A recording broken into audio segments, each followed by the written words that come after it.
Hello, I'm Larry Wilson. I'd like to welcome you to this segment in our seminar on Great Clocks from God. God's timing is always perfect. Everything God does is marked by precision and purposefulness and deliberate design. God is so marvelous in the way He goes about things, and I'm trying to share with you a number of the issues that the Bible prophecy is involved with, and timing is one of the crucial issues. And it's because of this study of timing that leads me to the conclusion that these are Earth's last days. I have no doubt in my mind about it. The basis for my conclusions is not bad news. It's not world war. It's not the atomic energy or the lack of energy. It's not racial tensions. It's not international tensions. It's not wars and famines. Jesus said all of these things must come to pass. People have been saying for thousands of years, "Wolf, wolf, Jesus is coming. Wolf, wolf, Jesus is at the door." Well, He hasn't shown up. And the passage of time suggests the continuation of time. And so any talk and discussion about time makes Christians very nervous, and most often they tend to dismiss any discussion of these most important subjects. But I can guarantee you this, that when the time of the Great Tribulation begins, the first people who will be asking, "Well, how long is this going to last?" will be Christians. The very people who refuse to look and investigate time and timing. The people who insist that we can't know anything about God's time and that no man knows the day or the hour. This is true. No one knows the day or the hour. But that's not the issue. Jesus will get here when He gets here. And for most people, it'll be at an hour when you think not. The problem is, we should be understanding what God's plans and His purposes are because He's put them in His Word. And with a little careful study, we can see how it all fits together. And our faith in God and our preparation for what God is about to do can be much more serious and thoughtful and based on good information. Let me take you to the computer screen here. I want to show you this chart. I've shown this chart several times, and I'll just bring it to your attention because I want you to notice I have put up here 5 blocks of time. Here's a big blue block. Here is a sort of a pink-colored block. Here's a green block.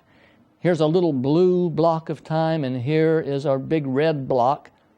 And these blocks all add up together to cover a period of about 7,000 years. What I've done in the blue area, I've gone from Adam down to the time of the flood. And this blue block represents 1,661 years. And then from the flood, I've gone to the Exodus, and that represents about 993 years. And then I've gone from the Exodus down to 1994, 70 Jubilee cycles, 3,430 years. And then I've gone to the Great Tribulation. The Great Tribulation is a time period of 1,335 days. And here's the 1,000 years of Revelation 20. And when you add these all together, you get a millennial week. You get a millennial week. And you see the blue represents from Adam down to the time of the flood, and the little blue space outside the box here represents the time Adam and Eve are in the Garden of Eden before they sin. And then this represents from the flood down to the time of the Exodus, this pink area. And then we have the Jubilee calendar reaching from the Exodus down to 1994. And we are living in the white space here, if you will, before we get to the Great Tribulation. And the great Sabbath millennium, where the earth will get its rest, is just around the corner. The thing I want you to notice here, the reason I'm showing this, is that the Jubilee calendar is a clock within a bigger clock. Think of the Grand Week representing God's purpose of 7,000 years for the duration of sin. The grand clock. And the grand week is 7 millenniums. 1,000 a day with the Lord is as 1,000 years, according to the psalmist and Peter as well.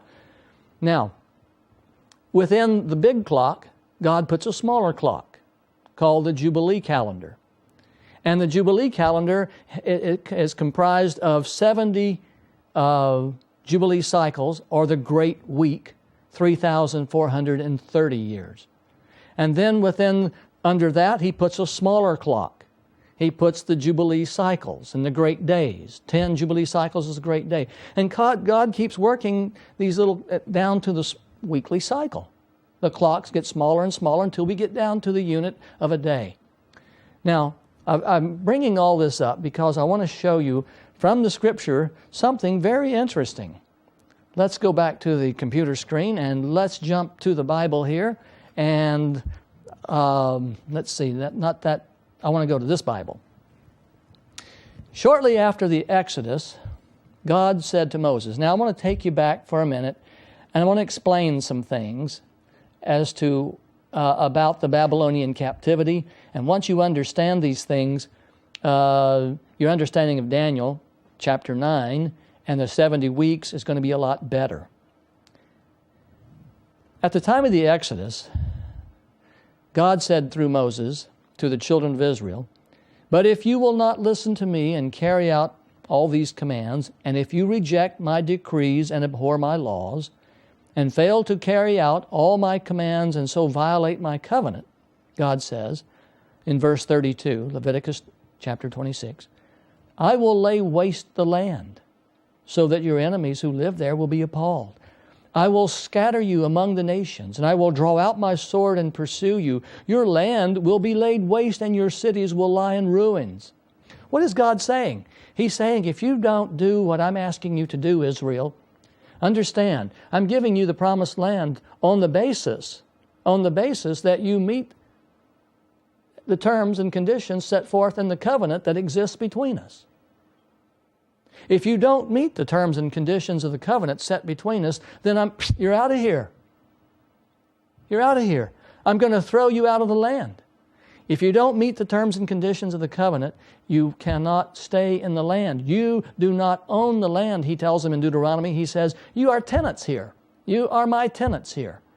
You do not own it. I own it. I own the earth, and all that is within the earth is mine. And you are only stewards of my stuff and my land. And if you don't keep the terms and conditions of our covenant, I'll throw you out of the land.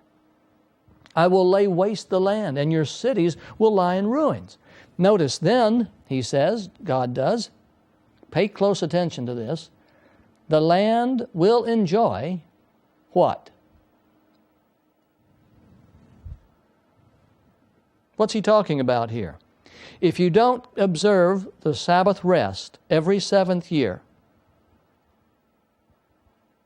I will throw you out of the land, and your cities will lie in ruins, and then the land will enjoy the Sabbath years all the time it lies desolate, and you are in the country of your enemies. Then the land will rest and enjoy its Sabbaths. Notice verse 35.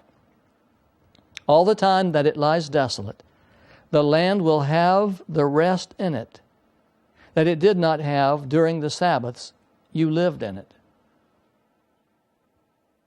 Isn't that interesting? God says, I'll throw you out of the land, and the land will enjoy its Sabbaths with or without you, and the land will get its rest. I intend for the land to get its rest with or without you. Well, you know the story. Israel eventually abandoned God, and about 800 years later, 800 years from the time of the Exodus, God spoke through Jeremiah. And notice what the Lord said. The word of the Lord came to Jeremiah concerning the people of Judah in the 4th year of Jehoiakim, son of Josiah, king of Judah, which was the 1st year of Nebuchadnezzar, king of Babylon. It's neat to me how God lines things up. See, the 4th year of Jehoiakim is the 1st year of Nebuchadnezzar. two different kings, but we have an alignment. We have a synchrony of their reign. So, at this time, Jeremiah the prophet said to all the people of Judah and to all those living in Jerusalem, "For 23 years, from the 13th year of Josiah until this very day, the word of the Lord has come to me, and I have spoken to you again and again, but you have not listened. Although the Lord has sent all His servants, the prophets, to you again and again, you've not listened or paid any attention." Didn't listen to whom? His servants, the prophets. That's what the 144,000 are called, incidentally, servants, the prophets. They said, "Turn now, each from your evil ways and your evil practices, and you can stay in the land the Lord gave to you and your forefathers forever and ever. Do not follow other gods to serve or worship them. Do not provoke me to anger with what your hands have made. Then I will not harm you. But you did not listen to me, declares the Lord. And you have provoked me with what your hands have made, and you have brought harm to yourselves. Therefore, the Lord Almighty says this, because you have not listened to my words, notice who's taking responsibility for the punishment. God says, I will summon all the peoples of the north, and my servant Nebuchadnezzar, king of Babylon, declares the Lord. And I will bring them against this land and its inhabitants, and against all the surrounding nations. I will completely destroy them and make them an object of horror and scorn and an everlasting ruin. Verse 11, Jeremiah 25:11. This whole country will become a desolate wasteland, and these nations will serve the king of Babylon 70 years. But when the 70 years are fulfilled, I will punish the king of Babylon and his nation, the land of the Babylonians, for their guilt, declares the Lord, and I will make it desolate forever. So, God says, I'm going to put you now in captivity for 70 years. 70 years. Now the question is, why did God assign 70 years for captivity? 70 years, you already know, happens to be 10 weeks. 7 years to a week. Here we see 70 representing God's limit of patience. About 20 years after God spoke through Jeremiah, God spoke to His people through Ezekiel. Ezekiel and Jeremiah and Daniel, are all living at the same time. In Ezekiel, because Ezekiel was such a timid person, this is kind of a neat little incident. Ezekiel was a very timid young man, and he had a hard time speaking. And when God called him to go and speak to His people, Ezekiel was picked up, by the Spirit and carried to the river Kibar, and there he sat among the elders for 7 days, and he didn't say anything. And God said to him afterward, He said, "What's wrong with you? How come you're not speaking?" And Ezekiel said, "Lord, talking just bothers me." So Ezekiel becomes the prophet that delivers signs. God uses sign language through Ezekiel. And so now he's going to do a sign. He does all kinds of signs throughout the book of Ezekiel because Ezekiel doesn't like to talk. So he becomes the prophet of signs, and people come and watch him to see what he's going to do because God is telling him through these signs what He's going to do. So let's go back to the Bible and notice this sign. The Lord said to Ezekiel, "You take an iron pan, and you place it as an iron wall between you and the city, and turn your face toward it. It will be under siege, and you shall besiege it. This will be a sign to the house of Israel."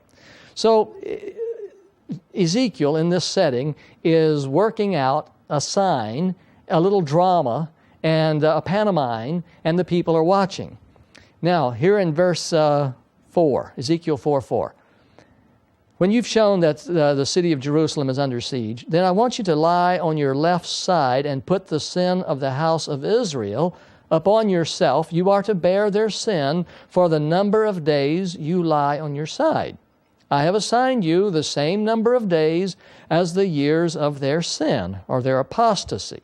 So, for 390 days, representing in the 390 years, you will bear the sin of the house of Israel by lying on your left side. Now, that's a little longer than a year. So after you have finished this, then lie down again, this time on your right side, and bear the sin of the house of Judah. I have assigned you 40 days, a day for each year. So we look at the total. On the left side, he lies for 390 days, because that represents the time of Israel's sin, 390 years. He then lies down on his right side for 40 days, representing Judah. Remember, at the time of Solomon, the nation of Israel was dissolved into a southern kingdom and a northern kingdom. You have the 10 tribes in the north, the 2 tribes in the south. God destroyed the 10 tribes in 722 BC because of their apostasy, and now God is going to has destroyed the southern 2 tribes in 605, 5, and then in 598, and then 586 in the 3 sieges by Nebuchadnezzar. So God is separating out the apostasy of Israel and the apostasy of Judah, and there's a total here of 430 days, representing a total apostasy of 430 years. So when you add this up, 390 on the left side, 40 on the right side, you have a total of 430 days, representing 430 years. And this is kind of an interesting number, because this is the same number of years to the very year that Israel was in Egyptian bondage. Go back to Exodus 12 and read verses 40 and 41, and you'll discover that the Egyptian bondage was 430 years in length to the very day. What is God saying with 2 uses of 430? I think there's a very sublime message here. God is showing how that in ignorance, the children of Israel in Egypt drifted into apostasy. Here are the children of Jacob, Abraham, Isaac, and Jacob. They go down into Egypt because of the famine. And there for 430 years, they end up in dismal apostasy. And that's why the keeping of the Sabbath was such a difficult thing to do when it came time for their deliverance. And Pharaoh made them create the straw. You know the story of Exodus chapter 4 and 5 there. Now, since the Exodus and since the giving of His law and the covenant, we have another 430 years of apostasy. Israel is in apostasy in either case for the same period of time. One without the knowledge of God and one with. It's amazing, isn't it? What does it say about humanity? Let's go back to the computer screen. Remember what God had said? I will lay waste your land, so that your enemies who live there will be appalled if you don't keep my covenant. I will scatter you among the nations. I will draw out my sword and pursue you. Your land will be laid waste and your cities will lie in ruins. Then the land will enjoy its Sabbath years all the time it lies desolate, and you are in the country of your enemies. Then the land will rest and enjoy its Sabbaths. And all the time that it lies desolate, the land will have the rest it did not have during the Sabbaths you lived in it. How many Sabbath years do you suppose there happens to be in 430? If you said 70, you would be correct, because that is the truth. And it also explains why the Babylonian captivity is 70 years in length. The land has to rest 70 Sabbaths, 70 years. And in 430 years of apostasy, that's exactly how many Sabbath years there are. I'd like to show you how this is mathematically determined. You're looking at my chart here. You see the weekly cycle, Sunday, Monday through Sabbath on the top. And we're looking at 7 weeks. Week 1, week 2, week 3, 4, 5, 6, 7, week 7. So there's 49 years here. And we recall that there are 8 sabbatical years in a Jubilee cycle. Here are 7 Sabbath years and the 1 Jubilee year, which is also a sabbatical year. No work is done. The fields are not plowed or attended during the Jubilee year. So we have 8 Sabbath years per 49. So here's 49 years. We have 8 sabbaticals, and this is Jubilee cycle number 1. All right, I'm going to hit the key, and we're going to go to Jubilee cycle number 2. So now we've counted off another 49 years, so the total is now 98. 49 plus 49 is 98. This is now week 14, and we're counting off Jubilee cycles. This is the second cycle. Now we're going to count off the third Jubilee cycle. So this is week 21. See, this is, we've gone 3 Jubilee cycles. So this is week 15, 16, 17, 18, 19, 20, 21. We have gone a total of 147 years. If you say 7 times 21, you have 147. We have 24 Sabbath years in 3 Jubilee cycles. 3 times 8 is 24. And there are 8 Sabbath years. So in our third Jubilee cycle, we have 24 Sabbaths years, and we've covered 147 years total. Well, and we'll just run through these quickly. So look at Jubilee cycle number 3, 4, 5, 6, 7, 8, 9. What we find is when we get down to the 430th year, ends in a Tuesday year, 430. Remember, that's the total time that Ezekiel lies on his left side and right side. And we find that there's exactly 70 Sabbath years in 430. Let me show you this one more time. I know this is a little bit confusing, but let's go back to the beginning. We're going to count off 430 years, and we're doing it by weeks. We're doing it by Jubilee cycles. We don't usually count this way, and so that's why it's kind of hard. Notice at the bottom left of the screen, you see that 49. There's 49 years. There's 98 years. There's 147. There's 196. There's a 245. 294. 343. 392. 430. So we counted off 430 years. And you notice right above it, now, I'll go back over it and do it one more time. I want you to notice how Sabbath years are counted. One Jubilee cycle, this Jubilee cycle has 8 sabbatical years in it. 1, 2, 3, 4, 5, 6, 7, 8. They're in red. So there are 8 Jubilee cycles. 8 sabbatical years in the first Jubilee cycle. Now, 16 sabbatical years. 24, 32, 40, 48, 56, 64, and 70.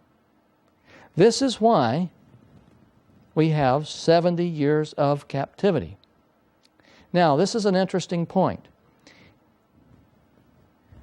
If we go back from the beginning of the Babylonian captivity, if we go backwards 430 years, we come to the year 1035 BC. And this is during the reign of King Saul. King Saul, first king of Israel. Remember? 1 Samuel 8:4. Remember this discussion? Israel wanted a king. So all the elders of Israel gathered together and came to Samuel at Ramah, and they said to him, "You are old, and your sons do not walk in your ways." Samuel's sons did not want anything to do with being a prophet or a preacher. And so now appoint us a king to lead us, such as all the other nations have. But when they said, "Give us a king to lead us," poor old Samuel, he was distraught. The Bible says this displeased Samuel so that he prayed to the Lord. And the Lord told him, "Listen to all that the people are saying to you. It is not you they have rejected, but they have rejected me as their king, as they have done from the day I brought them up out of Egypt until this day, forsaking me and serving other gods, so they are doing to you."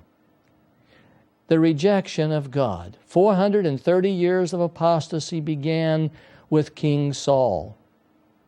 And when God, get this, and when the limit of 70 Sabbath years was reached, the Babylonian captivity began, and this is why the Babylonian captivity is 70 years in length.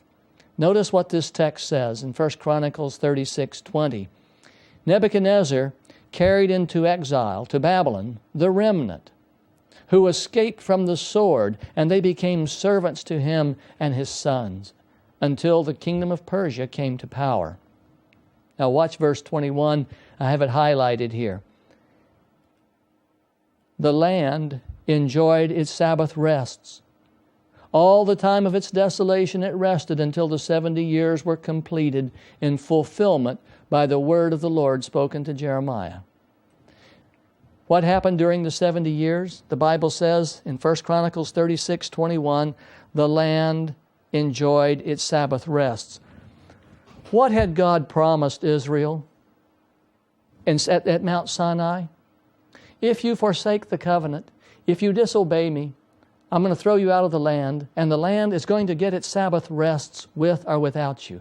And when God's limits of patience were reached, is it just ironic that it happened to be 70 Sabbath years? No, because 7/10 tells us something very important about the way God does things. It represents the limits or the finality or the fullness of God's dealings with man.